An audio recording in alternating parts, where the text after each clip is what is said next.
ये सब कुछ उस दिन शुरू हुआ जब आयशा को लाहौर के एक मशहूर मगर पुराने कॉलेज में दाखिला मिला।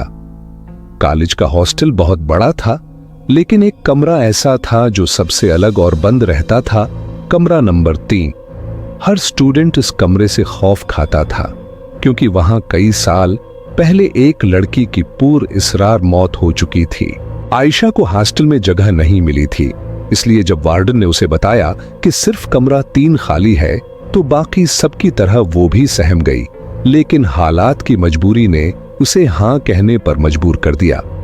वो कमरा थोड़ा सा ठंडा, नम और वीरान सा था। दरो दीवार पर अजीब निशान थे, जैसे किसी ने नाखूनों से दीवारें नोची हों। पहली रात तो खैर से गुजर गई, मगर दूसरी रात कुछ अजीब होने लगा।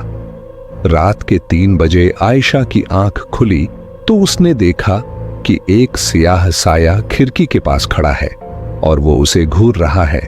वो चीखी, मगर न कोई आया और न ही दरवाजा खुला। जब रोशनी की तो कमरा बिल्कुल खाली था। तीसरी रात एक और भयानक ख्वाब आया।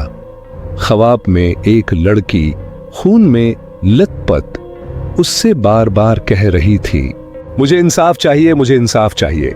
सुबह उठी तो उसके नाखूनों पर मिट्टी लगी हुई थी, जैसे रात को वो जमीन खोदती रही हो। आयशा ने अगले दिन अपनी एक रूममेट के जरिए कमरे की तारीख जानने की कोशिश की।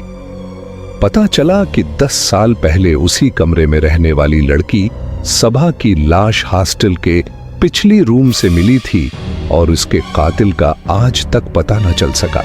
आयशा को अब रात रात भर नींद न आती। वो ख्वाब में वही चेहरा देखती, कभी दरवाजे पर दस्तक, कभी आईने में अजनबी अक्स, कभी कमरे में खिड़की खुद बखुद खुलती और सर्द हुआ के झोंके किसी के सरगोशी करते हुए महसूस होते।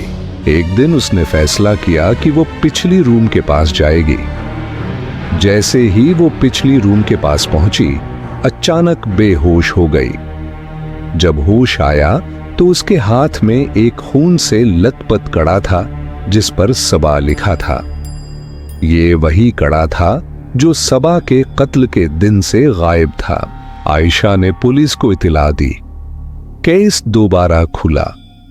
जब तहकीक हुई तो पता चला कि सबा को उसी कॉलेज के प्रोफेसर ने हिरासा किया था, और जब सबा ने मुखालफत की तो उसे पिछली रूम में मार दिया। प्रोफेसर आज भी वहीं पढ़ाता था। जब प्रोफेसर को गिरफ्तार किया गया तो आयशा के कमरे की सब होलनाकियां खत्म हो गईं। अब न साया आया, न ख्वाब, न सरगोशियां। जैसे सबा को आखिरकार इंसाफ मिल गया हो और उसकी रूह आजाद हो गई हो।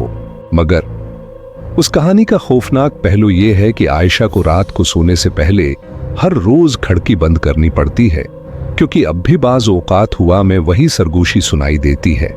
शायद एक और सबा किसी और के इंतजार में है।